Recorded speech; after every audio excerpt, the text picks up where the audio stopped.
Assalamualaikum warahmatullahi wabarakatuh. Alhamdulillahirabbil alamin wa bihi nasta'in ala umurud dunya waddin sayyidina wa maulana Muhammadin wa ala alihi wa sahbihi ajmain. Rabbi shrah li sadri wa yassir li amri wahlul 'uqdatam min lisani yafqahu qawli amin. Pemirsa MCT TV, para penonton, sahabat ngopi dan pendengar Dudais dimanapun Anda berada. Pertama-tama mari kita pada syukur kita kehadirat Allah Subhanahu wa taala, yang mana pada kesempatan kali ini kita bisa berjumpa kembali di acara ngopi ngaji online perkara Islam. Kedua kalinya salawat dan salam semoga tercurahkan dari baginda Nabi Agung kita Nabi Muhammad SAW. Semoga mahabbah kita kepada baginda Rasul dapat memberikan kemudahan hidup di dunia dan kelak di yaumil qiyamah kita mendapatkan syafaatnya. Amin amin ya rabbal alamin. Pemirsa MCT TV, para penonton, sahabat ngopi dan pendengar Dudais dimanapun Anda berada. Alhamdulillah kita bisa berjumpa kembali di acara ngopi ngaji online perkara Islam. Nah, pada episode kali ini spesial, kita kedatangan tamu dari Jepang. Ini beliau adalah Miss Mike gitu ya. Kemudian ini juga ada penerjemah Bu Kiki, lupa Bu.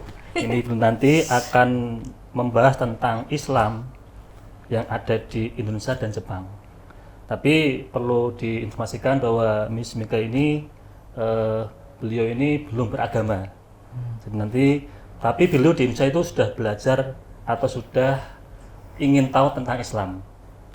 Nah, seperti biasa juga ini teman ngopi saya Mas Aldi. Assalamualaikum Mas Aldi. Waalaikumsalam warahmatullahi wabarakatuh. Kabarnya sehat? Alhamdulillah sehat Mas Anis. Sehat ya. Mas Anis gimana? Sehat. Cuman ini agak begitu tidak atau deg-degan ini karena ada tamu dari Jepang ini. Oh, dari Jepang. Ya, ini saya sudah kayak Naruto nih rambutnya Mas. Oh gitu ya. Naruto sama Tsubasa gitu ya. Kuning. Nah Mas Aldi, ini kita kedatangan tamu dari jauh dari Jepang. Kalau kemarin kita juga sudah kedatangan tamu dari. Berarti gini Mas Aldi, saya sampaikan juga. Ngopi kita ini spesial juga. Kemarin ada dari Perancis. Iya. Dulu juga pernah dari Mesir. Ada Syekh dari Mesir. Dulu juga pernah dari Afghanistan. Iya. Nah ini berarti keempat dari Jepang kan gitu. Nah karena Mas Aldi mau diskusi tentang apa, tentang Miss Mika ini yang katanya di Indonesia itu sebagai volunteer pendidikan yang ini kedua kalinya nggih Bu Kiki. Nah, ya, kedua kalinya. Nah kira-kira misinya itu apa Miss Mika itu ke Indonesia? Bu? Miss Mika, what is your mission coming in Indonesia? To experience working here, like internship. Oh, dia untuk berpengalaman bekerja di sini, jadi seperti magang seperti itu. Oh magang gitu ya. Berarti statusnya di sana masih belajar atau sudah mengajar di Jepang? In Japan, you still a student of or you as a teacher in Japan? Yeah. In Japan, Yeah. you still a student or a teacher? Oh, I'm a student. A student. Maybe you can tell us you study in what university? I study about education, English education in Musashi University in Tokyo. Then I'm third grade in Musashi, and yeah, I'm taking classes in English. Oh ya. Jadi Miss Mika ini adalah masih mahasiswa tahun ketiga di Musashi University. Jurusannya adalah pendidikan bahasa Inggris, seperti itu. Berarti kesini itu katanya sudah kedua kalinya. Ya, it's Kalau your yang, second time ya. Itu ada ketertarikan apa tentang Indonesia dari Miss Mika ini? Kenapa kok sampai kedua kali kesini itu? Okay, why you come to Indonesia in the second time? Maybe you have a reason, maybe? Yeah. So I have two reasons. The one is because I just in Japan there are not many people from other country, like really just Japanese people live in Japan. So I want to explore my life to get to know other people and other culture. And okay, that's one reason. And the second one is because people in Indonesia are really kind and open-minded. And also I got really interested in Muslim. I mean Islam culture. Oh iya. Yeah. Nah, jadi ada dua alasan, Miss Miku ini ke Indonesia. Yang pertama kan di Jepang itu nggak banyak, ya orang-orang Jepang aja gitu, nggak banyak orang yang dari negara lain gitu. Nah dia kalau kesini tuh kan dia mau explore apa ini, ya dia biar bisa bergaul sama orang-orang Di luar selain Jepang, Jepang ya. ya, seperti itu. Nah yang kedua dia tadi, what's your second? Because orang Oh iya, oke. Ya, because karena orang-orang Indonesia itu baik-baik gitu loh. Jadi itu membuat dia tuh kangen gitu ya, kangen. You miss Indonesia ya? Yeah. Ya, kangen sama Indonesia. Dan juga dia itu mulai tertarik sama Muslim, sama Islam seperti itu. Makanya dia datang ke sini lagi. Nah, tadi kan ceritanya kan tadi diomong Mas Anies belum beragama ya. Ini kok kemudian bisa tertarik dengan Islam itu apa kesannya itu seperti apa itu kok bisa tertarik sama Islam? Okay. Why you interested in Islam? Because in Japan there are few people few Muslim in Japan, like 2 million 30 Muslim in Japan. So it's really rare to meet Muslim, like people who wear hijab and long shirts. So yeah, when I came here, I was super surprised. Yeah. Like everything, it's different, totally different. So I got curious about them. Oke, ya awalnya tuh karena di Jepang kan emang jarang Muslim ya, mungkin sekitar cuma 2 juta orang aja. Jadi jarang sekali ketemu orang Muslim, jarang sekali lihat orang yang berhijab, kemudian pakai pakaian yang panjang. Mungkin awalnya dari situ. Nah, ketika dia di sini dia kaget, oh beda banget ya sama Jepang. So why you be curious with Islam? So you want to experience in Islam more?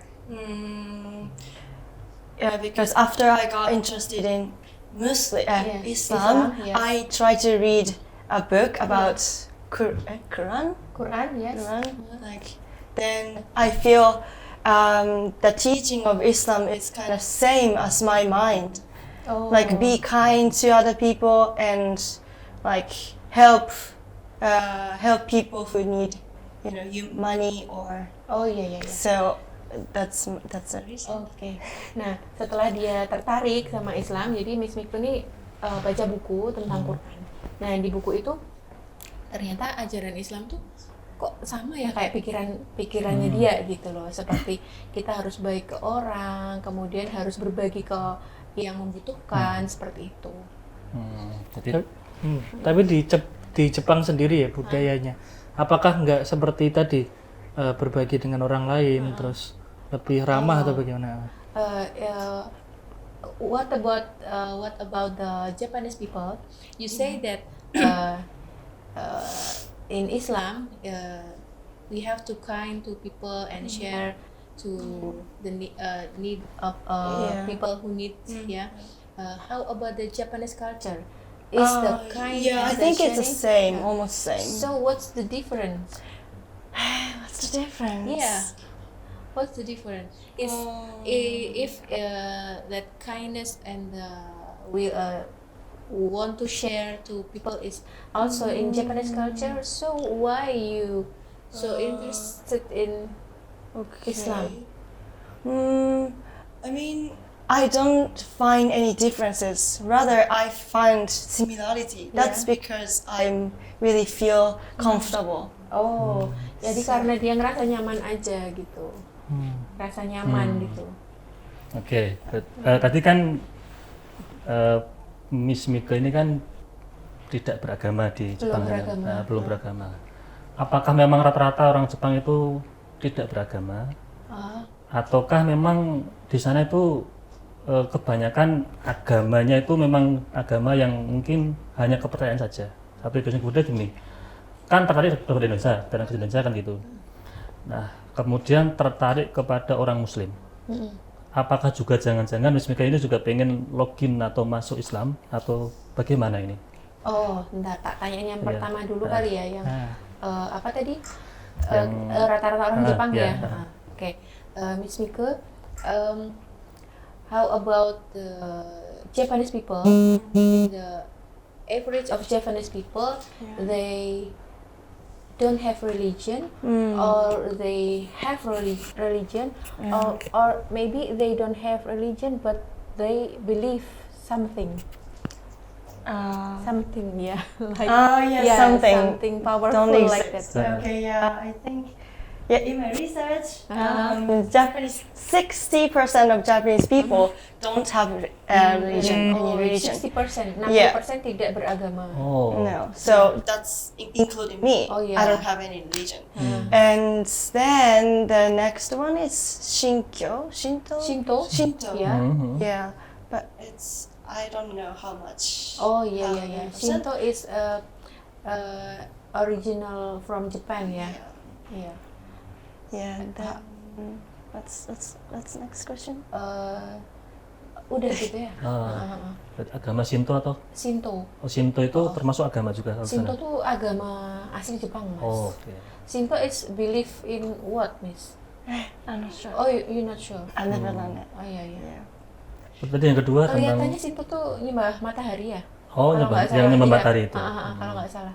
Makanya bendera Jepang kan bulat. Iya. Itu bisa mungkin ke pertanyaan Mas Hadi ya. Iya, iya. Tentang Jepang, bagaimana Shinto itu berkembang di sana kan gitu. Yang kedua tadi Bu Kiki tentang tertarik dengan orang Muslim di sini. Kan tadi dikatakan bahwa orang Indonesia itu baik-baik, kemudian saling berbagi kan dengan yang tidak mampu. Apakah juga ingin belajar tentang Islam juga atau jangan-jangan juga pengen masuk Islam atau? Oh, iya. Miss Miko, you are now is interested in Islam, in Muslim people. So, do you also interested in studying Islam? Yeah. Study yeah, about I do, Islam? I do. Yeah. And maybe someday you can, like Elma, Be you Muslim? convert to Islam maybe. I was thinking, to be Muslim, but I don't know. I don't have like confidence to follow every single rules. Maybe you need more study, Yeah. But I'm really excited about learning Islam. So maybe like just studying is okay, but being Muslim is kind of complicated issue. So especially in Japan, like if I wear a hijab, like my friends will be like, oh why? Like why are you wearing hijab? So maybe. But you just wear it, it's okay. Yeah, I know. But yeah, because like rare people. Oh iya. So yeah. Iya. Jadi di sana tuh kan masih jarang ya yang Muslim. Dia sih tertarik belajar Islam tuh dia tertarik. Tapi kalau untuk masuk Islam dia mungkin masih berpikir ini sesuatu hal yang complicated sekali gitu. Mungkin dia masih belum percaya diri dan dia masih berpikir bagaimana nih tanggapan teman-temannya seperti itu. Kalau dia tiba-tiba pakai jilbab apa? Ngapain nih Mikun nih gitu. Seperti itu. Mungkin butuh proses ya. Yeah, you need butuh more proses. process to learn about Islam ya. Yeah, but actually I went after coming back from Indonesia, I went to a mosque. I visited mosque sometimes like once a week, and I learned how to pray. And also I got books about the thing you like Muslim cannot do and can do, like halal and haram, and haram. And so I try to be sophisticated about Islam. Yeah. Nah, dulu waktu habis dari pertama kali ke Indonesia, jadi di akhir 2003 itu kan dia kembali ke Jepang. Nah, di sana tuh dia jadi sering mengunjungi masjid, jadi kayak seminggu sekali datang ke masjid, ngobrol-ngobrol sama Muslim yang di sana, kan banyak mahasiswa Indonesia juga. Nah itu dia mulai bertanya-tanya tentang Islam, kemudian dia juga dapat buku tentang apa yang boleh dilakukan oleh Muslim, apa yang enggak, halal haram dan lain sebagainya. Jadi dia juga belajar dari situ, belajar sholat juga. Oh, belajar sholat juga? Iya, belajar sholat juga, jadi dia di sana ya pernah ikutan sholat gitu. Seperti itu. Atau pernah ikut kajian juga di sana? Atau mungkin kan kalau kajian kan lebih mendalam tentang Islam itu kan? Have have you ever joined the Muslim class maybe in Oh yeah, Japan? in university, yes, I do. Oh, in university Oh, yeah. or in the mosque? No, just in university. Oh, just in university. Is it subject of your university? No, my major is education, Yeah. English education. So I have to take extra as extra. courses. Uh, who is the teacher? Who is the lecturer? He is a Japanese guy, but he's been Egypt Egypt, to yeah. study Islam. Yeah. So Oh, he is Muslim. no, he's not Oh, Muslim.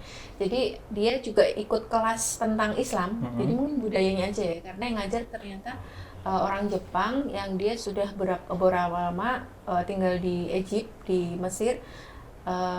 Dari pengalaman itu dia mengajar tentang Islam, tapi dia belum Muslim. Oh, Gitu. Jadi baru ikut kelas itu. iya iya.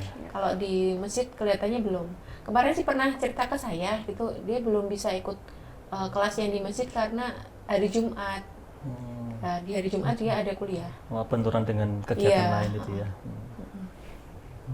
Ya Mas Adi, ada sesuatu yang mau ditanyakan ke Miss Iya. Mika? Mungkin kan ini sudah berapa lama berarti di Indonesia belajar Islam juga? Udah berapa lama dari yang dulu pertama? Dari yang dulu. Maksudnya gimana nih? Di Indonesia sendiri. Sekarang tuh. yang kedatangan kedua ini. Yang dulu berapa? Oh, how long you've been in Indonesia? In the first time you come here and the second time? Okay, the first time is 3 minggu. Ya. 3 minggu. Dan Iya. sekarang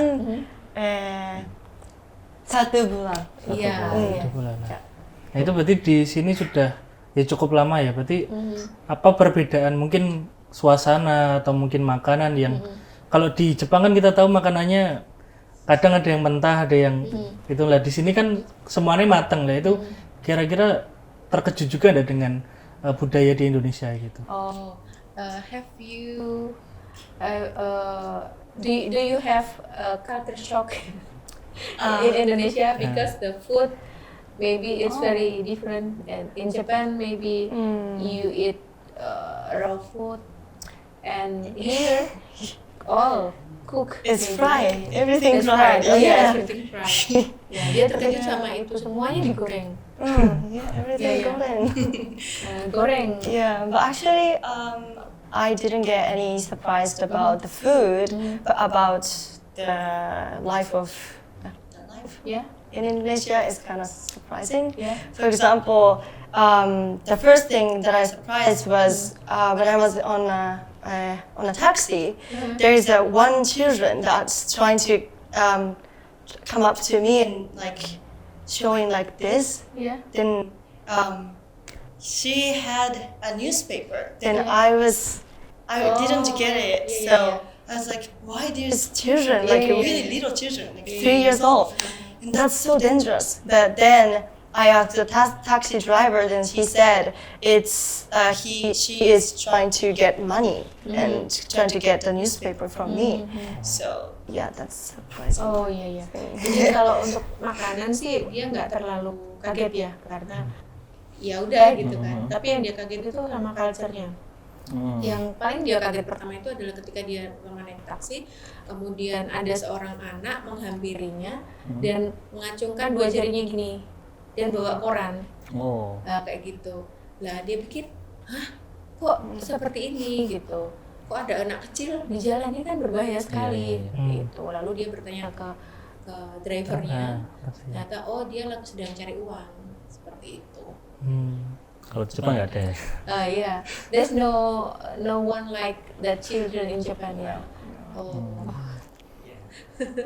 Miss Mika ini sebelum ke Indonesia pernah nggak ke negara lain? Oh, have you ever go to another country Yeah, before I in have. Indonesia? Yeah, I've been to America, Connecticut, and also Canada, Vancouver. Oh, America in what city? Connecticut, but actually next to by New York. Oh, dia pernah ke Amerika di Connecticut yang dekat New York, sama di Vancouver, Kanada.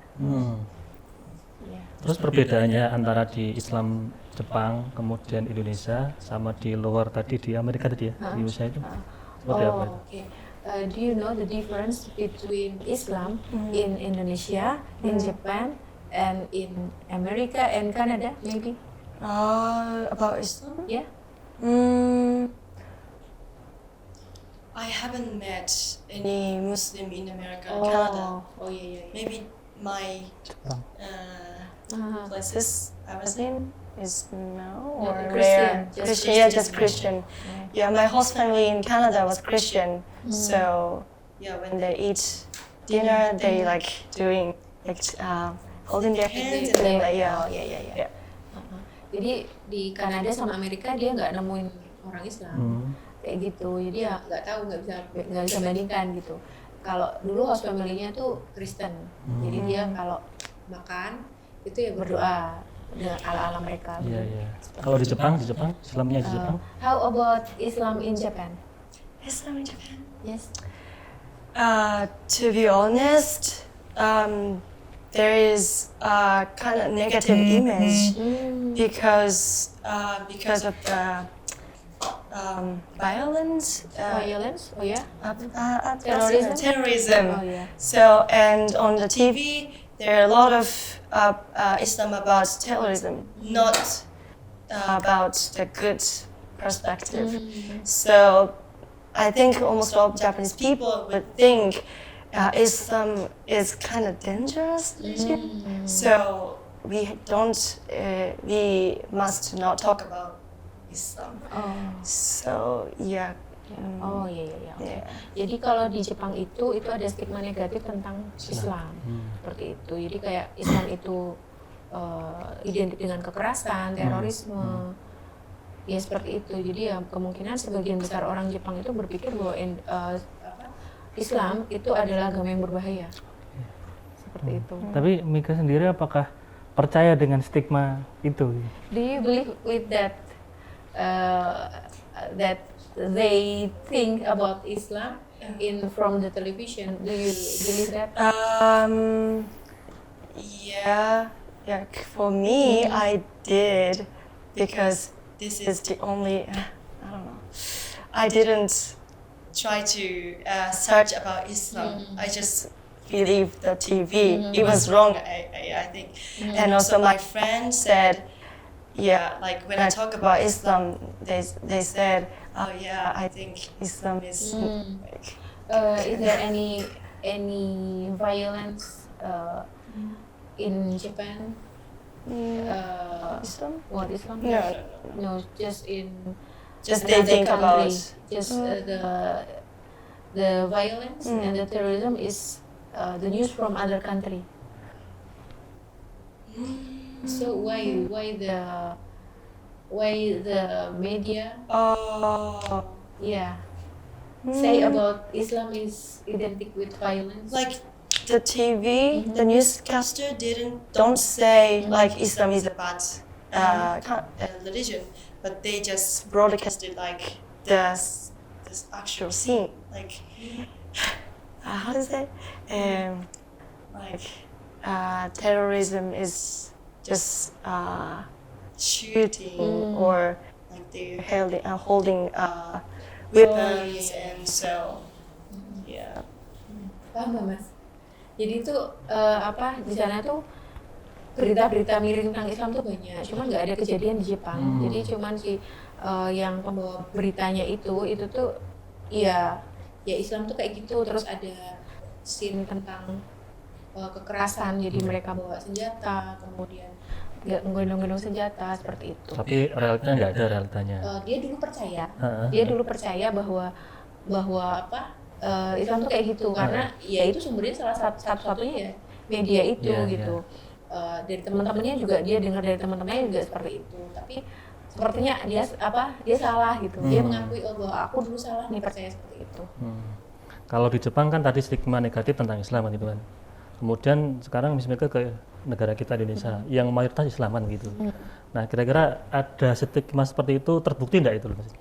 Okay, you used to have a negative thinking about Islam. Yeah. Yeah. But now after you came to Indonesia, Yeah, it's completely changed. the most Yeah. The most, mostly the people most, in Indonesia is Islam. yeah. So you change your mind. Yeah, of course. Iya, dia berubah pikirannya. Tentang Islam itu ya. Iya. Yang awalnya itu negatif, sekarang mungkin juga bisa mengerti tentang Islam yang sesungguhnya kan gitu. Yeah, you know, your thinking about Islam is now is changed. Changing, yeah. Yeah. Then, in my SNS, social media, Yeah. I try to post about Islam Oh iya. so that I can change my friends' mind. Oh iya. Jadi dia sekarang pikirannya udah berubah nih tentang Islam. Jadi dia beberapa kali posting tentang Islam di sosial medianya supaya pikiran teman-temannya yang negatif tentang Islam tuh berubah. Nggak beresiko posting tentang Islam, padahal kan belum masuk Islam kan gitu kan. Is it not if you post about Islam in your SNS, is it not highly risk for you because you are not Muslim? So how your friends thinking about you like that? Maybe? Yeah, some of my friends reacted like positively. So, that's the real, Islam. I didn't know that. Thank you to sharing me. So, yeah, there's no negative comments. No negative comment ya. Yeah. Nah, jadi nggak ada negatif komen. Jadi teman-temannya setelah lihat sosial medianya dia itu, oh ternyata Islam tuh seperti itu ya. Makasih sudah ngasih tahu kami seperti itu. Kampanye Islamnya. Iya. Nanti sebelum rekode mungkin ada pesan tentang Islam yang di sini itu seperti apa, kemudian di Jepang seperti apa, biar nanti teman-teman Miko ini juga akan sadar tentang bagaimana Islam yang baik kan itu kan sistem lagi muncul. Do you have notes or message to people here and also Japan about actually Islam is like what? Okay. Yes, I think, in my opinion, Islam is the most logical, reasonable. How to say it? Reasonable, okay. Reasonable to believe in. So please don't believe on TV or social media information. Just please study about Islam by book or anything. Okay. Jadi dia Islam itu sebenarnya tuh agama yang paling logis dan paling reasonable gitu. Jadi teman-teman kalau itu jangan terlalu percaya sama TV yang mungkin tadi menjelek-jelekan Islam, tapi ya belajarlah langsung tentang Islam. Oke. Miss Mega katanya bisa bahasa Indonesia. Coba sepatah dua kata-kata tentang badan saya. You can speak Indonesia. Maybe you can speak little. Just introduce myself. Introducing. Oh yeah, it's okay. Okay. To the camera. Okay. Halo, nama saya Mika. Saya dari Jepang, Tokyo. Umur saya 21 tahun. 21 tahun. Saya belajar bahasa Indonesia di sini dan saya bekerja di Jakarta Office. Terima kasih. Lancar sekali. Iya. Saya kalah ya tadi. Oke, Miss Mika, terima kasih. Bu Iki, terima kasih. Nanti kita akan sesi kedua tapi dengan narasumber berbeda. Kita akan belajar tentang Islam yang rahmatan lil alamin. Sebelum itu kita akan jeda iklan yang mau lewat dulu.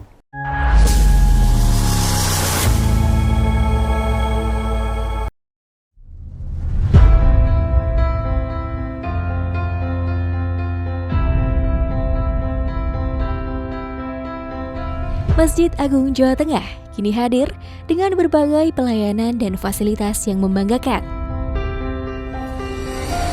Berdiri di pusat bumi Jawa Tengah, masjid ini semakin kokoh menciarkan ajaran agama Islam, tidak hanya di kancah lokal dan nasional, tapi juga internasional.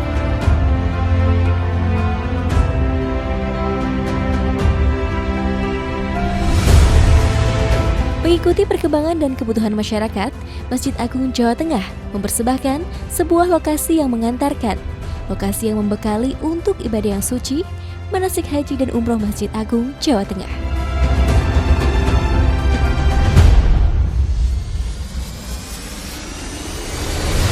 Dilengkapi replika bangunan Ka'bah, Bukit Safa dan Marwah, beserta area manasik yang luas, maka lokasi ini tepat untuk menjadi pilihan Anda melakukan proses manasik sebelum melaksanakan ibadah yang suci.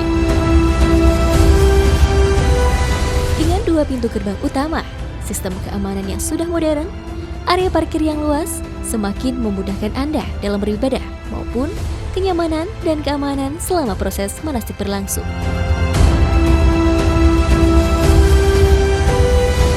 Hal penting lainnya adalah kemudahan akses untuk penginapan Hotel Geraha Agung, akses oleh-oleh Semarangan dan Jawa Tengah, tempat beribadah yang nyaman, juga akses wisata kota Semarang untuk sekedar memanjakan mata, menikmati hamparan kota dari atas menara.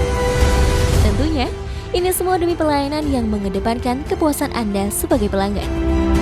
Dengan berbagai macam kelebihan tersebut, maka lokasi manasik di Masjid Agung Jawa Tengah layak menjadi pilihan Anda sebelum melaksanakan ibadah yang suci ataupun untuk proses pendidikan putra-putri kesayangan.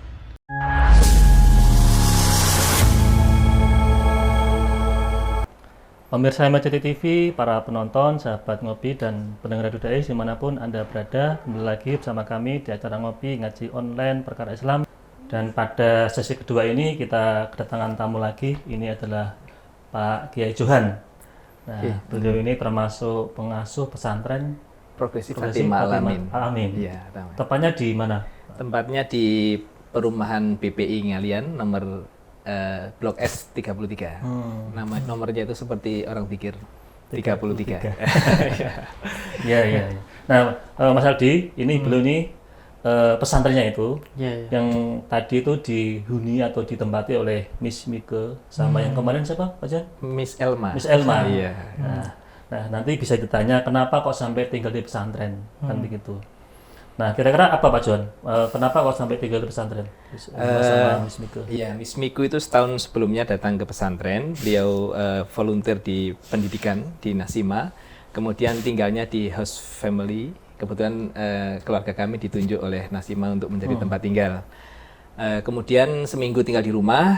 Kemudian karena kami dekat pesantren, Miku ini kenalan dengan santri, terus nginep sehari di sana, nggak mau pulang lagi. Jadi sisanya 2 minggu itu full di pesantren ya. Dia betah di situ. Kemudian setelah 1 tahun berjalan, request lagi kontak Bu Kiki, istri saya. Boleh nggak tinggal lagi di pesantren? Dia pingin 1 bulan tinggal di pesantren. Itu ceritanya Miss Miku. Kemudian Miss Elma dari Prancis juga sama. Dia volunteer di Nasima. Kemudian dia tinggal di tempat saya. Dan kayaknya mereka semua itu senang itu tinggal di pesantren bersama para santri itu senang. Kenapa kok sampai mereka senang? Kan pesantren kan beda-beda ya sistemnya ya. Kalau di Fatimah Al-Alamin itu apakah ada program yang memang khusus untuk para orang luar negara tuh gimana? Program khusus sebetulnya tidak ada. Cuman mungkin karena seumuran kali ya. Karena kami kan pondok mahasiswi. Jadi sebagian besar itu kuliah semua ya. Kuliah semua jadi seumuran mungkin ya.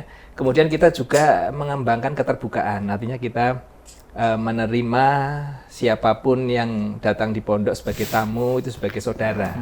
Termasuk non-agama? Termasuk non-agama. Ya, kalau Miss Elma dia muslim ya. Jadi mungkin kita bersaudara sesama muslim, ukhuwah Islamiyah ya. Miss Miku ini bukan dari Indonesia, bukan juga muslim, belum beragama. Beliau kita doakan semoga mendapat hidayah. Kita bisa mengembangkan ukhuwah insaniyah. Sebagai sesama manusia, kita juga bersaudara. Nah, ini mungkin kaitannya juga sama tadi yang jenengan ngomong Mas Anis. Islam yang rahmatan lil alamin itu apakah konsepnya juga seperti itu? Iya, kita berusaha ya. Kita berusaha semaksimal mungkin di Pondok Fatimah Al-Amin ini mengembangkan akhlak-akhlak yang baik yang dicontohkan oleh Nabi. Baginda Nabi mengajarkan bagaimana kita menyebarkan kasih sayang. Lah ini kita coba semaksimal mungkin untuk ditanamkan kepada para santri tidak hanya dalam pelajaran diniyah tapi juga di dalam keseharian. Lah semoga saja melalui pengamalan itu mereka itu sehingga tertarik nyaman tinggal di pondok itu. Meskipun kayak Miss Miku itu belum punya agama ya, dia nyaman-nyaman saja tinggal Iya, di pondok dengan aktivitas kegiatan santri yang sangat padat itu. Iya. Kadang ikut ngaji juga, Ikut ngaji juga? ikut ibadah sholat juga. Pernah nyoba puasa, Tapi sampai tapi selesai. zuhur minta izin minum karena haus, tapi melanjutkan sampai maghrib. Kosong duduk berarti Mas. Ya no problem ya karena masih kemampuannya Iya, iya. masih itu. Nah, Pak Johan, kan ini menarik sekali tentang kenapa kok orang luar itu datang ke Indonesia. Salah satunya tujuannya untuk belajar tentang Islam. Iya. Uniknya apa Islam di Indonesia itu? Dengan negara lain kan saya ada melihat- Arab, pada Mesir kan juga Islam juga itu. Iya, saya melihat Islam di Indonesia ini sangat unik ya. Bahkan kadang-kala kalau kita percaya diri itu, kalau melihat Islam, lihatlah Indonesia ini. Karena di sini Islam itu dibawa oleh para ulama-ulama yang selain sanadnya bersambung kepada Rasulullah, juga sebagian besar mereka juga dari keturunan Rasulullah sendiri. Mereka melalui Wali Songo itu mendakwahkan Islam yang bisa menyatu antara syariah dengan budaya lokal di situ, sehingga kita bisa menyaksikan itu betapa keberhasilan Wali Songo itu berdakwah hanya dalam tempo 60 tahun itu bisa terjadi konversi massal. Masyarakat Indonesia yang semula tidak beragama itu atau animisme dinamisme menjadi memeluk Islam sampai hampir 100% tentunya pada saat itu. Ini tentu kita perlu mempelajari ini dan perlu meneruskan itu keberhasilan dakwah para Wali Songo dulu itu seperti apa, kita coba bisa menduplikasi itu. Artinya kasih sayang itu kita tunjukkan kepada umat manusia gitu ya, tidak Iya. hanya Islam saja kan itu kan? Iya, kan Bukan kita kan non-Muslim juga. rahmatan lil alamin kan bukan lil muslim. Iya, iya. Artinya kita juga harus bisa dirasakan kasih sayang umat Islam ini dirasakan oleh semuanya, semua makhluk Allah ya. Semua makhluk Allah. Bahkan Dan tidak itu hanya kalau manusia, kita menyampaikannya dengan tulus itu dari hati akan ditangkap kepada hati. Karena manusia itu kan ibaratnya cermin ya. Iya, Kalau kita senyum ya yang tampak di cermin masa marah enggak. Nanti kalau itu namanya jin itu ya. Kalau kita senyum ya di cerminnya senyum. Kalau kita marah di cerminnya marah. Lah orang lain itu seperti cermin itu. Jadi ketika kita dengan penuh ketulusan kita itu menganggap mereka saudara, mereka pun akan sama responnya dengan kita. Ya seperti itu. Iya, iya. Kemudian tahapan-tahapan di dalam berdakwah itu sangat penting. Tidak bisa langsung orang yang baru mau mengenal Islam disuruh jilbaban misalnya. Iya, iya, iya. Nah, itu akan nanti takut dia dulu ya. Dan termasuk ini misi Mega juga, artinya Pak Johan juga punya misi untuk berdakwah, kemudian menjadikan orang yang belum Islam jadi Islam. Berdakwah ya, tapi saya tidak punya kemampuan untuk menjadikan orang itu Muslim ya. Karena itu given ya, Iya, iya, itu iya. adalah hidayah itu dari Allah. Jadi kita yang bisa kita lakukan itu adalah Ikhtiar gitu ya. itu menyampaikan agama Islam, nilai-nilainya terutama. Sedangkan hidayah Allah kepada mereka itu wewenangnya Allah ya. Kita itu di luar. Jadi kalau kita menargetkan ya nanti malah nggak tulus. Ya kita menerima mereka saja sebagai manusia yang mau jauh sekali datang ke sini, putri lagi ya. Saya membayangkan kalau anak saya misalkan di Jepang atau di Amerika ada yang ngopeni di sana kan ya saya seneng ya. Ya saya juga memperlakukan Miku atau mungkin Elmai seperti itu. Saya anggap anak sendiri ya. Elmai ini anak nomor 1, Miku anak nomor 2. Anaknya Tadi jadi 4. tentang nilai-nilai Islam tadi ya. Tadi kan Miku juga mengatakan bahwa ada kesamaan nih antara mungkin nilai-nilai kehidupan di Jepang sama di Islam gitu. Iya, kan. iya, saya tadi mendengar itu menarik sekali ya. Saya melihat tadi Miku itu memberi garis bawah tentang orang Jepang itu suka tolong menolong. Di Islam itu juga demikian ya, wa ta'awanu 'alal birri wa taqwa wa la ta'awanu 'alal itsmi wal udwan. Jadi saya melihat itu mungkin dia menangkap itu ada di Indonesia, mungkin khususnya di lingkungan yang ia tempati ya. Karena saya melihat itu ketika Miku kan tempat kerjanya jauh ya. Para santri giliran mengantar dia ke tempat kerja. Ya. Kalau pulang karena memang searah ya saya jemput. Kadang dijemput istri. Mungkin dia menangkap itu sebagai tolong menolong yang tulus gitu ya. Kemudian persaudaraan ya. Kita mengenal ada persaudaraan sama Muslim, persaudaraan sesama bangsa, ya, wataniyah dan persaudaraan sama manusia, dan ini dilakukan dengan penuh ketulusan. Kemudian semangat apalagi toleransi mungkin ya, orang Jepang itu kan orang yang toleran ya.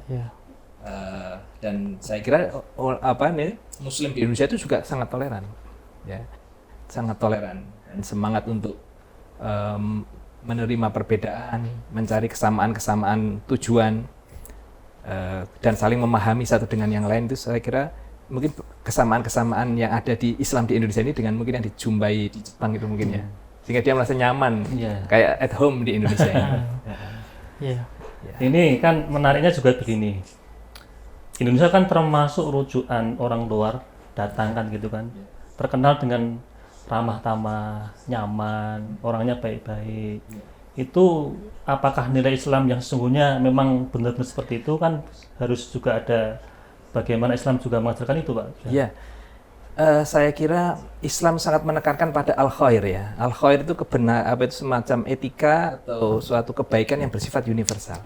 Seperti yang pertama terkait dengan kesetaraan ya, kesetaraan. Kemudian yang kedua terkait dengan kasih sayang. Kasih sayang yang tulus gitu ya. Kemudian yang ketiga terkait dengan persaudaraan, kemudian toleransi ya, kemudian tolong menolong, kemudian amar ma'ruf nahi munkar, kemudian amanah, menegakkan keadilan, demokrasi atau syuro. Saya kira poin-poin ini diterima secara universal dan itu merupakan satu etika Islam. Iya. Itu yang kita sebut dengan khair itu, dan itu yang harus kita dakwahkan.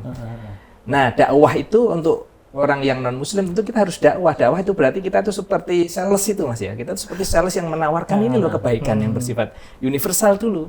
Nah, baru nanti setelah seseorang itu tertarik, kemudian masuk ke dalam Islam, baru itu kita beramar ma'ruf nahi munkar. Misalkan kita itu jadi kernet bis itu kan kita, ayo ini bisnya bagus, ini full AC. Kan kita tawarkan dulu ya, ini full AC, nanti ada wifi, nanti ada apa lagi? Ada musiknya, bisa karaoke dan lain sebagainya. Kita tawarkan ya, dengan baju rapi, dengan bahasa yang santun. Orang terus meden-medeni orang gitu kan ya. Nah, nanti setelah orang itu mau masuk ke dalam bis, kemudian membeli tiket, nah, baru kita jelaskan tata tertibnya ini. Ini kamu nggak boleh ludah sembarangan di sini. Kamu nggak boleh apa ya. Ini namanya amar ma'ruf. Kalau nggak boleh nahi munkar ya. Kalau amar ma'ruf ya kamu harus bayar dan lain sebagainya. Jadi setelah jadi penumpang itu baru kita menerapkan amar ma'ruf nahi munkar. Kita terapkan peraturan-peraturan yang boleh seperti ini, yang tidak boleh seperti ini. Saya kira itu tahapan-tahapan seperti itu penting ya. Berarti dakwah itu secara langsung begini ya Pak Juan, itu tidak ada larangan atau anjuran. Intinya dakwah yang memberikan pengetahuan tentang Islam yang sifat baik. yang universal itu. Nilai yang universal yang orang lain itu menerima. Ya seperti tadi tolong menolong kan orang Jepang pun yang tidak beragama menerima dia tolong menolong. Demokrasi misalkan. Bagaimana syuro ya, musyawarah suatu untuk memutuskan suatu masalah. Yang dimaksud demokrasi bukan demokrasi liberal seperti itu ya. Demokrasi yang dalam konteks syuro. Kemudian sikap amanah, tanggung jawab. Kemudian kasih sayang. Saya kira nilai-nilai seperti itu semua orang akan menerima. Dan itu kita sampaikan itu. Dan sampaikannya tidak hanya dalam kata-kata tapi dalam bentuk tindakan dengan penuh ketulusan. Karena yang namanya ketulusan itu ya intinya ya. Keikhlasan itu kan sebagaimana disampaikan Imam Ahmad Ibn Athaillah di dalam kitab Al-Hikam itu, al-a'malu suwarun qa'imatun wa arwahuha wujudu sirril ikhlasi fiha. Artinya amal-amal semua jenis amal itu seperti jasad. Kalau ikhlas itu ruhnya. Jadi jasad kalau tidak ada ruh kan ya kayak mayat kan tidak berguna ya. Tapi ketika ada ruh dia bisa berkembang, bisa tumbuh. Maka segala sesuatu ini di keikhlasan, ketulusan dalam mewujudkan itu. Ketulusan akan ditangkap oleh seseorang, dan seseorang itu mungkin akan tertarik. Sekalian dia diberi hidayah oleh Allah tertarik ke dalam Islam. Nah, baru saat itulah kita ajari sholat. Larangan-larangannya seperti ini, itulah yang namanya amar ma'ruf nahi munkar. Dan kalau dakwah yang ini Mas Adi, dakwah yang kasar, yang mengejek, yang itu apakah juga tidak sesuai dengan nilai Islam? Saya kira tidak sesuai. Ya, tidak sesuai. Orang malah takut itu. Orang malah takut karena mengejek itu kan tidak ada nilai-nilai Islam mengejek ya. Kita malah dilarang itu untuk la yaskhur qaumun min qaumin ya. Bisa jadi yang kita ejek itu lebih baik dari kita. Ya, kita nggak boleh itu mengejek.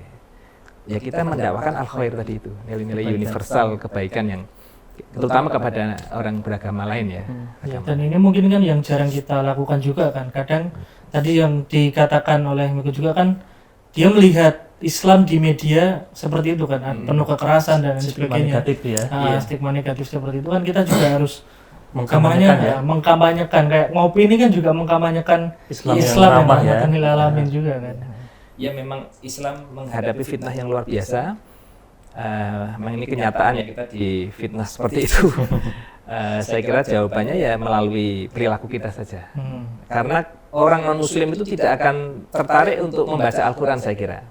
Yang Apalagi bukan hadis ya. akademis ya, apalagi hadis ya, yang orang awam lah ya, Iya. yang bukan orang akademis yang mau meneliti Islam. Mereka akan melihat dari perilaku kita itu loh. Orang Islam itu seperti apa sih? Akhlak kita itu ya. Kalau ternyata kita bengak-bengok, kita kasar, itu mereka datang ke sini, oh ternyata betul yang Iya. dipublikasi di media. Tapi kalau ternyata kita itu memang mengamalkan ajaran Islam untuk santun, untuk berakhlak, untuk menolong orang dengan tulus, bersaudara dengan tulus, welcome, ya. Saya kira mereka akan di pikirannya akan ada kontradiktif. Beritanya kayak gini, kok aslinya kok kayak gitu, kayak nggak cocok gitu ya. Kan seperti itu. Iya, Jadi iya. mereka belum akan baca Quran itu nanti. Baca Quran kalau sudah tertarik baru dia Yang akan penting baca. bagaimana itu melihat perilaku. Muslim itu seperti apa? Ya. Kalau kita ternyata menjustifikasi itu, malah kita kasar ya berarti benar itu kan berarti. Fitnah itu benar kan itu ya. Berarti benar itu, memang kasar itu kan. Iya, iya, iya. Ya, itu yang harus kita hindari. Berarti memang akhlak itu adalah bagian yang paling perlu untuk diseriusi oleh kita sebagai kaum muslim. Karena Nabi Muhammad sendiri kan diutus untuk menyempurnakan akhlak. Nah, itulah yang harus kita jadikan motivasi. Bagaimana kita meningkatkan kualitas agama kita dalam konteks akhlak ini. Iya. Apalagi sekarang mungkin banyak ya orang mungkin ibadah ritual dan sebagainya, tapi kemudian akhlaknya kepada sesama itu terkadang kurang gitu loh. Iya, Ibadah karena tadi itu, sosialnya dia. karena mungkin dari ketulusan itu, ketulusannya itu mungkin masih kurang dilatih sehingga tidak tumbuh tuh amal itu menjadi amal-amal Islam itu menjadi amal-amal iman, kemudian menjadi amal-amal ihsan. Kalau sudah bisa tumbuh seperti itu, tentu kan akan mewujud sendiri akhlak itu. Ini mungkin bukan menjustifikasi, cuman seringnya kadang kita menemui seperti itu juga. Iya, mungkin kuncinya di keikhlasan itu. Artinya kita sendiri ya, kita nggak melihat orang lain ya. Mungkin kita sendiri, saya sendiri lah katakanlah, ketika saya tidak bisa tumbuh akhlak saya, hanya sekedar STMJ istilahnya, sholat terus tapi maksiat jalan gitu. Ya, sholat terus tapi seneng maksiat gitu kan. Ya padahal sholat itu berarti bisa jadi di dalam sholat itu kurang ketulusannya.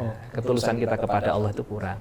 Hanya sekedar gugur ke kewajiban dan lain sebagainya, atau ada motivasi-motivasi eksternal biar dapat judo atau cepat lancar kerjanya dan lain sebagainya. Memang untuk awal-awal motivasi sih oke-oke saja sih, tapi kalau terus-menerus kan masa sih Tidak berkembang gitu iya, jadinya. dengan ketulusan itulah nanti kita oleh Allah akan dikembangkan itu ya, apa namanya itu, karakter kita itu akan dikembangkan oleh Allah. Itu bagian dari pendidikan Allah, seperti itu saya kira ya. Jadi menurut saya kuncinya pada ketulusan, keikhlasan itu. Jadi hati kita Bagaimana kita itu dalam beramal itu betul-betul motivasi kita itu untuk lillah itu ya. lillah. Meskipun itu ada proses ya, nggak bisa langsung, nggak bisa instan ya. Mungkin pertama mungkin kita berbuat karena mengharapkan yang sifatnya materi lah, ya. Karena misalkan sholat biar nanti ujian lulus itu kan mahasiswa. Ini tidak ada masalah itu untuk awal-awal ya. Nanti selanjutnya kalau sudah lulus beneran ya, saya belajar niat apa itu namanya sholat ya, saya sholat tapi niatnya untuk mendapatkan pahala. Terus saya bekerja niatnya untuk mendapatkan pahala. Gajinya kan juga tetap dapat, kan tetap dapat. Kita dapat pahala, dapat gaji. Tapi selanjutnya pahala itu urusannya Allah, surga itu urusannya Allah ya. Kita dalam berbuat itu tahqiqul ubudiyah wal qiyam bi wadhaifir rububiyah. Jadi kita dalam berbuat itu semata-mata memposisikan diri kita sebagai hamba. Hamba itu bahasa Jawanya apa? Kawulo itu bahasa jelasnya kan budak. Budak itu kan kita bekerja ya nggak punya hak gaji dong, kita dimiliki lah ya. Kalau gaji itu kan karyawan ya. Tapi kalau budak itu kan kita dimiliki. Jadi kita berbuat saja emang sesuai majikan kita ya. itu ya sesuai apa yang dikehendaki majikan kita berbuat. Jadi kita nggak usah melok-melok punya surga, punya pahala, itu kan urusannya Allah ya.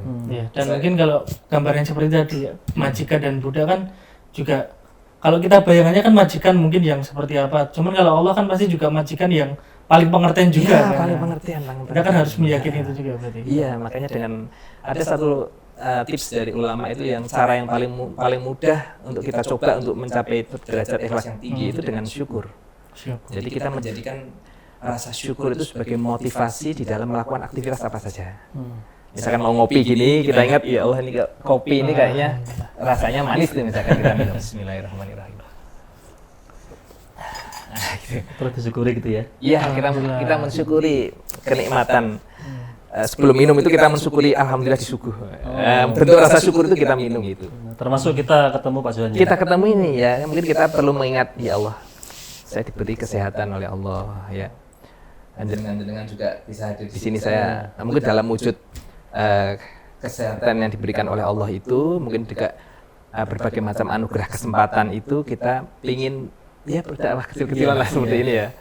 Semoga punya dampak yang besar kan gitu ya. Iya kan motivasinya rasa syukur itu. Saya tidak motivasi diberi amplop misalkan.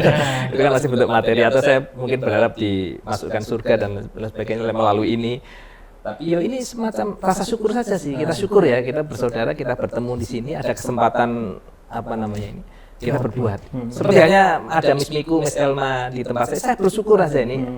Alhamdulillah kok mereka seperti menghidupkan suasana di keluarga kami gitu ya. Jadi kita bersyukur saja. Semoga melalui syukur itu Allah berkenan itu untuk meningkatkan apa itu namanya ketulusan kita itu. Jadi motivasi kita itu semata-mata dalam rangka rasa syukur. Yang makomnya itu harus dinaikkan gitu ya. Yang awalnya itu mungkin tadi karena materi, karena kemudian gaji. meningkat ingin dapat pahala sajalah, orang mikir materi. Saya yakin kalau syukur motivasinya itu kan dapat semua juga ya. Pasti Allah pasti dapat pahalanya, pasti dapat surganya, pasti dapat Di dunia hasanah wa fil akhirati hasanah. Nah, Pak Johan, Iya. tadi kan ada Miss Elma itu kan sudah mu'alaf, sudah muslim. Kemudian Miss Mika kan belum kan gitu kan. Iya. Pandangan jenengan tentang lakum dinukum waliyadin bagaimana itu? Iya, lakum dinukum waliyadin. Miss Ilma pun sebetulnya berbeda dengan saya karena kita madhab Syafi'i, kebanyakan muslim di Indonesia, beliau madhabnya Maliki. Tapi saya persilahkan aja enggak apa-apa. Ya, misalkan sholat tidak kunut atau tidak sedekap ya, ini. Saya persilahkan aja, memang dia sedang belajar madhab tersebut, tidak harus melu ikut-ikutan kalau saya. Apalagi Miss Miku yang belum muslim itu ya. Ya, lakum dinukum waliyadin ya, apa yang mereka artinya ya apakah harus menghormati agama orang lain atau bagaimana? Itu kan agama. Kadang kan kita memahaminya kayak bisa karep-karepmu, kayak lebih ke negatif gitu loh kan. Lakum dinukum waliyadin sebetulnya enggak sih menurut saya itu. Lakum dinukum waliyadin bukan terus karep-karepmu agamamu. Saya kira itu semacam Toleransi itu. saya punya keyakinan kebenaran, jenengan juga mungkin punya keyakinan kebenaran. Coba biar nanti Allah yang menghakimi mana yang benar. Saya yakin dengan kebenaran saya. Tapi bisa jadi punya saya benar, apa namanya? Ya punyamu ada yang benar, punya saya ada yang salah. Bisa jadi punya saya ada yang benar, punya dia ada yang salah. Tapi mari kita serahkan pada Allah yang untuk menghakimi itu. Jadi ada nilai intrinsiknya, ada nilai sosialnya. Nilai internal tentu kita meyakini kebenaran kita yang kita amalkan kebenaran yang absolut. Ya, betul. Itu kan harus itu kita masuk ibadah nggak yakin kan ya. Iya. Kita yakin yang kita amalkan itu yang benar. Tapi kan internal tidak harus kita bawa keluar. Nah, ketika kita keluar ke arah sosial, ya kita harus toleransi itu. Menghormati Kita itu. menghormati, bisa jadi dia benar. Bisa jadi yang benar saya. Kan Itu juga dalam konteks sosial. Ada nilai Dalam konteks kebaikan sosial. juga di agama lain walaupun mungkin secara absolut kita yang paling benar. Iya, Islam. tapi bisa jadi ada yang contoh misalkan ya di Jepang itu saya tahu juga di Prancis itu mereka sangat menghargai waktu, sangat sekali menghargai waktu on time. Ya sebenarnya di Islam pun menghargai waktu, tapi di Indonesia kan Iya, budaya kita jadi- kan masih ini ya, masih ada waktu yang on the way itu kan. Ya, kalau- itu juga bagian menghargai waktu.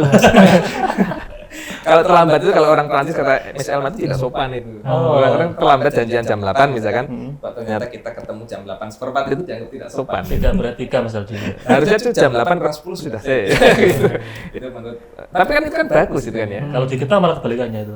Jam 8 lebih 10 menit datang itu sudah Kasihan. etika sekali.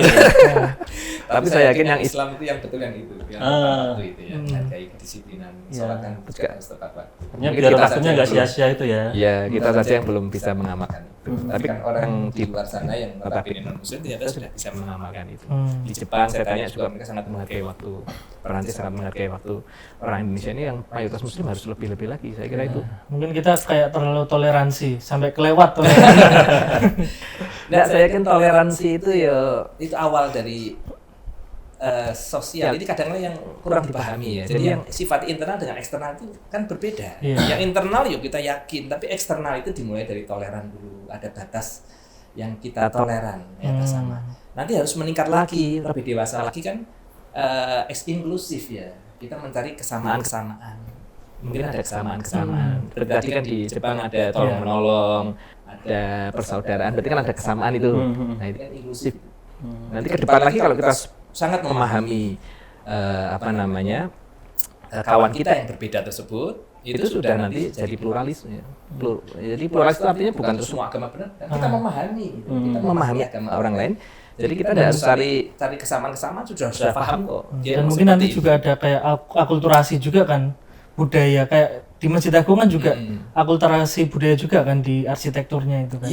Misal seperti itu kan juga ada kesamaan. Arsitekturnya kan ada menduplikasi Yunani, Eropa, Yunani dan lain sebagainya. Saya kira kalau betul-betul kita memahami itu, saya kira kita tahulah mana yang itu Islam jelas itu ya. Relnya itu kan jelas, kita nggak boleh melanggar rel itu, tapi kan di jalan ini kan kita Hanafiyatus Samhah agama kita itu lurus tapi ya lentur gitu. Tidak kaku gitu.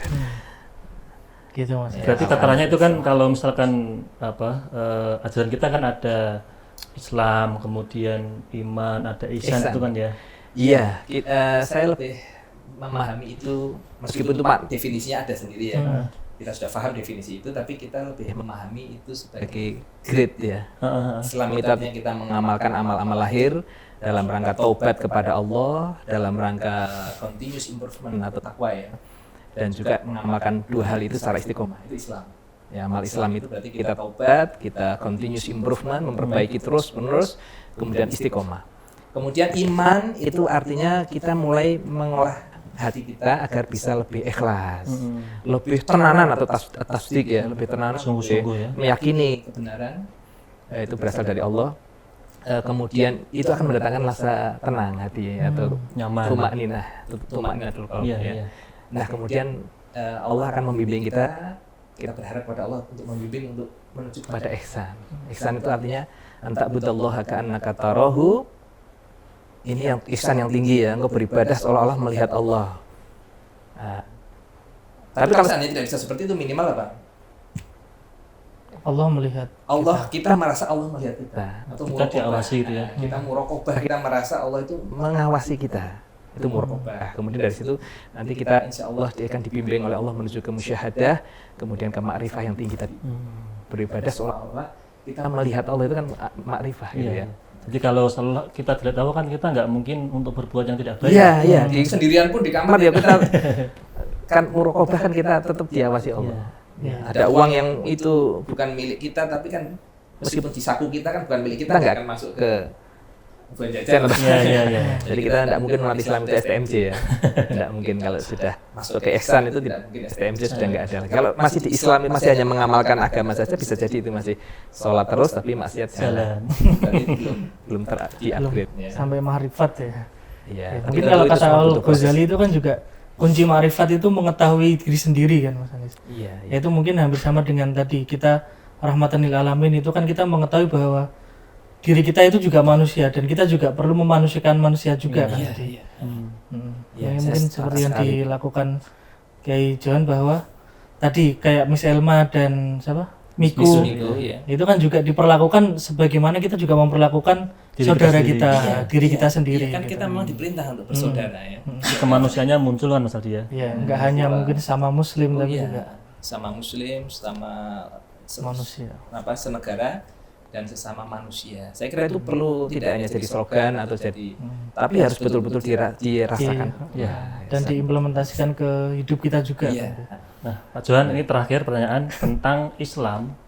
Ada kalau nggak salah tokoh Mesir itu kan mengatakan bahwa ketika aku ke barat itu saya melihat nilai Islam itu dijalankan. Misalkan bersih, disiplin tadi, tepat waktu.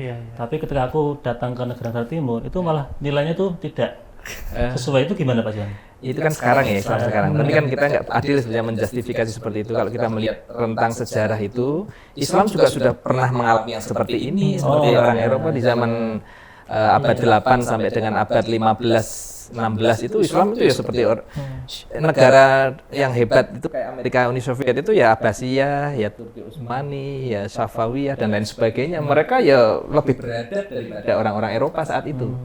Artinya kita nggak bisa menjudge sekarang. Kalau sekarang memang kondisi umat Islam kan habis terjajah, kondisinya memang sejak abad 18 ke sini kan umat Islam kan terjajah lama. Baru mencoba bangkit dari kemiskinan. Sedangkan orang-orang Eropa sudah jauh meninggalkan kita. Jadi ini Tentu peradaban ya? peradaban itulah yang membuat mereka itu bisa mengamalkan Islam dengan nilai-nilai Islam dalam kehidupan mereka kayak kebersihan, kedisiplinan, keteraturan, demokrasi dan lain sebagainya. Saya kira umat Islam kalau misalkan bisa bangkit dari ketertinggalan ini, mereka juga akan bisa menata dirinya dan bisa lebih mengamalkan ajaran-ajaran Islam dengan baik. Ini harus menjadi semangat umat Islam untuk mengejar ketertinggalan itu. Ya, saya kira tidak bisa dijustifikasi Islam itu jelek, tidak. Karena dulu pun ketika Islam di atas sebagai pemegang peradaban dunia, ya orang Eropa itu belajar keislaman itu. Belajar ke Islam Bahkan dan mereka sanitasi dan lain-lain juga mereka belum kenal juga. mereka kan mendapatkan ilmu pengetahuan dari Muslim. Iya. Dari Muslim itu. Abad 16, itu mereka masih menerjemahkan masih menemukan menyampaikan kembali apa yang ditemukan oleh umat Islam sebelumnya di abad 13. Mereka menyampaikan kembali baru penemuan yang sifatnya itu baru di abad 19, abad 20 Einstein dan lain sebagainya, baru dia menemukan sesuatu yang memang karya orisinil orang Eropa. Tapi sebelum itu penemuan kembali apa yang sudah ditemukan Islam Sebenarnya itu Islam itu termasuk pemegang peradaban misalnya. Iya. Ya, ini mungkin hari ini kan kita masih di bawah. Masih di bawah. Nah, ini perlu kita raih lagi peradaban kita yang dulu yang kebilang itu kan ya. Harus kita temukan benang merahnya, kita temukan sebab-sebabnya kenapa bisa seperti itu, bisa jatuh seperti itu. Kemudian kita mencoba untuk bangkit kembali. Oke. Nah, Bukan lewat perang, bukan lewat apa, lewatnya perilaku gitu ya. Perilaku kita masing-masing dan kita tularkan kepada anak kita, kepada murid-murid kita, kepada masyarakat kita bersama-sama. Oke. Iya. Pak Johan, ini sudah habis waktunya. Mungkin ada pesan buat pemirsa tentang Islam rahmatan lil alamin. Ya, terima kasih Mas Anis dan kawan-kawan pemirsa semua di mana saja Anda berada. Saya bersyukur sekali pada kesempatan malam hari ini diberi kesempatan untuk berada di sini bersama dengan Miss Miku, juga sebelumnya Miss Elma dan Bu Kiki. Semoga kehadiran kita bersama di sini semakin bisa mengeratkan rasa persaudaraan di antara kita semua dan juga menumbuhkan rasa kasih sayang di antara kita semua, sehingga kita ketika selesai sholat itu betul-betul apa yang kita dapatkan di dalam sholat berupa kedamaian, kasih sayang dan lain sebagainya, cinta, itu bisa kita sebarkan sebagaimana diilustrasikan dalam gerakan salam. Assalamualaikum warahmatullahi wabarakatuh. Assalamualaikum warahmatullahi wabarakatuh. Kita bisa menyebarkan Islam, rahmat itu ke seluruh. Demikian saya kira. Terima kasih Pak Johan, Mas Aldi, terima kasih sudah menemani Ngopi. Pemirsa Media TV, para penonton, sahabat Ngopi dan pendengar Dudai dimanapun Anda berada. Demikian Ngopi pada episode kali ini. Saya telah bos, banyak salah, banyak gelap. Mohon maaf yang sebesar-besarnya. Assalamualaikum warahmatullahi wabarakatuh.